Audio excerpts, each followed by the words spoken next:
قناة الفتح السلفية قدم لكم هذه المادة. ومن أسباب شرح الصدر التوبة إلى الله عز وجل، فإن من أعظم أسباب قسوة القلوب وضعف القلوب في توكلها واعتمادها على علام الغيوب لهي الذنوب والمعاصي التي أثقلت الأمة وأتعبت الأمة. وما أصابكم من مصيبة فبما كسبت أيديكم ويعفو عن كثير. ومن أعظم أسباب شرح الصدر حسن الظن بالله. قال النبي صلى الله عليه وسلم فيما يرويه عن ربه: أنا عند ظن عبدي بي فليظن بي ما شاء. فمن كان ظنه بالله عز وجل الظن الحسن شرح الله له صدره ويسر الله له أمره. ومن أسباب شرح الصدر الدعاء بشرحه بطمأنينته كما دعا موسى عليه السلام.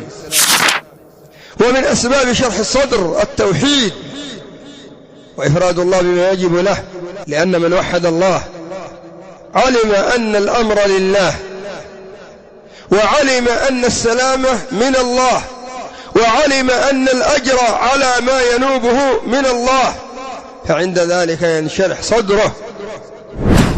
ومن أسباب شرح الصدر طلب العلم، فإن طلب العلم تنشرح به الصدور وتزول به الهموم، ويعلم الإنسان ما يقربه إلى الله فيعمل به، وما يبعده من الله فيجتنبه. ومن أسباب شرح الصدر ملازمة المساجد، لا سيما في الصلوات المكتوبات، فإنه ترفع له الدرجات في ذهابه وإيابه وفي جلوسه وقعوده. قال النبي صلى الله عليه وسلم: لا يزال أحدكم في صلاة ما دامت الصلاة تحبسه. ومن أسباب شرح الصدر مجالسة الصالحين، فإنك تسمع منهم الخير والتوجيه وتنال منهم الدعاء. ومن أسباب شرح الصدر الاكثار من ذكر الله عز وجل، ألا بذكر الله تطمئن القلوب.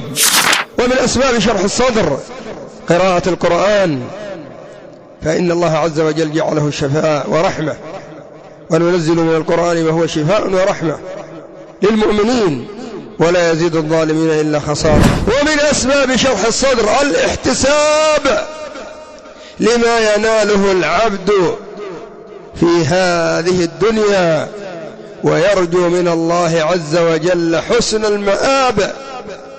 فإن الإنسان إذا شعر أنه يؤجر على حزنه، على فرحه الشرعي، على ترحه، على نفقته، على مجالسته، على جميع شأنه لله ومع الله وفي الله، انشرح صدره وصلح أمره